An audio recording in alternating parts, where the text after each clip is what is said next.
திருவண்ணாமலை கிரிவலப்பாதை அஷ்டலிங்கத்தில் 4வது லிங்கம் நிருதிலிங்கத்திலிருந்து ஒரு 2-3 நிமிடத்தில் நடந்து வந்தால் முப்பெரும் சக்தி பீடமும் நவசக்தி பீடமும் நவலிங்க பீடமும் வள்ளலாருடைய அருள் பீடமும் அருள்மணி சுவாமிகளுடைய சித்தர் பீடமும் இருக்கிறது. எல்லாரும் சில பேர் கேட்குறாங்க, ராகு காலத்தில் எப்போ வேணா வரலாமான்னா, இந்த உலகத்தை படைத்த தாய் சொல்லுகிறாள், எல்லா ஞாயிற்றுக்கிழமை எல்லா நாளும் ராகு காலம் இல்லை, அதெல்லாம் டேஞ்சரஸ் ராகு காலம். ஞாயிற்றுக்கிழமையில் தான் ராகு காலத்தில் தான் அந்த தீய சக்தியை விரட்ட முடியும், கண் திருஷ்டியை நிவர்த்தி செய்ய முடியும், பாவ கிரகத்தை நிவர்த்தி செய்ய முடியும், திருமண தடைப்பட்டதை நிவர்த்தி செய்ய முடியும், செவ்வாய் தோஷம், நாகதோஷம், கிரக தோஷம், பிறப்பு தோஷத்தை நிவர்த்தி செய்ய முடியும். உலகத்திலே ஒரு விஷயத்தை நான் சொல்லி முடிக்கிறேங்க. இங்கு வந்து வணங்கியவர்கள் 100% வெற்றியாக இருக்கிறதுங்க. நம்பிக்கைங்க. என்னுடைய பீடம் என்று நான் பெருமையாக என் வாழ்நாளில் பேசிக்கொண்டதே இல்லை. எனக்கு இந்த சன்னிதானத்தில் எனக்கு ஒரு படமும் கூட கிடையாது. எல்லாமே எங்கள் தாய் தான். ஒரு விஷயம், இப்போது நீங்கள் பார்த்து கொண்டிருப்பது காமாட்சி தீபம், உற்சவ சக்தி துர்காதேவி அம்மன், உலக மகாசக்தி பத்ரகாளி அம்மன்,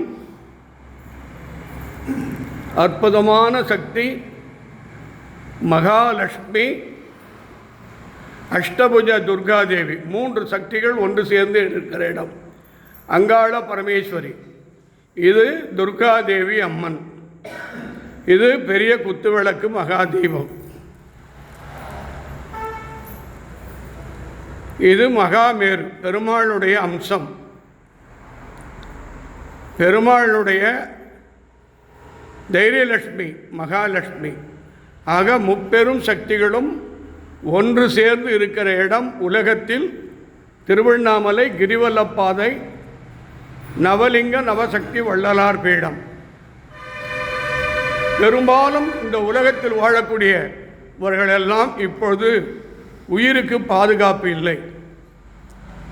அகால மரணங்கள் நடந்து கொண்டே இருக்கிறது. எந்த நல்ல நேரமும் நம்மை காப்பாற்றாது. அப்படி இப்போ கிரகங்கள் எகன மகனையாக பிடித்து வைத்திருக்கிறது. நல்ல நேரம் வந்துடுச்சுங்களே, திருமணமே நடக்காதுங்க. அது தடைப்படுத்தப்பட்டது. அதனால் இந்திய நாட்டில் வாழும் மக்கள், உலகத்தில் வாழும் மக்கள், தமிழ்நாட்டில் வாழும் பக்தர்கள், உங்கள் உயிர் மூச்சு பத்ரகாளியை பிரதானமாக நீங்கள் நினைக்க வேண்டும். அவள் ஒருத்தி தான் உங்களுக்கு தைரிய பலத்தை கொடுப்பாள். எவ்வளவு பெரிய நோயாக இருந்தாலும், அது கேன்சர் நோயாக கூட இருக்கட்டும், நெஞ்சு வலி காதில் கட்டி, மூக்குக்குள்ளே கட்டி, தொண்டையில் கட்டி, கிட்னி ஃபெயிலர், ஹார்ட்டில் பிரச்சனை, எவ்வளவு அகால பயம், மரண பயங்கள் அத்தனையும் நிவர்த்தி செய்யக்கூடியவள் தான் பத்ரகாளி. இவள் சர்வ அருளை ஞானத்தின் மூலம், தெய்வத்தின் மூலம், கோடி சக்தியின் பிரம்மஞ்சத்தின் மூலம் அருள் பெற்றவள். இந்த பத்ரகாளி யார் ஒருவர் திருவடியை பற்றுகிறார்களோ எல்லா அருளும் கிடைக்கும் என்பது அம்மன் திரு அருள் வாக்கு. இப்பொழுது நாம் அம்மன் அருளை பெறுவோமாக. வந்திருக்கிறவர்கள், பார்த்து கொண்டிருப்பவர்கள், வணங்கி கொண்டிருப்பவர்கள் எல்லோரும் உங்கள் கண் திறந்து அம்மனை பிரார்த்தித்து கொள்ளுங்கள். எதற்காக வந்திருக்கீங்க, என்ன விஷயமாக வந்திருக்கீங்க, உங்களுக்கு என்ன வேணும், அதை மனசார வேண்டி இந்த பன்னீர் தீர்த்தம் தான் இந்த தங்கடங்கள் தோஷங்கள்லாம் நிவர்த்தி செய்கிறது. இப்போது அம்மன் அருளை பெறுவோமாக.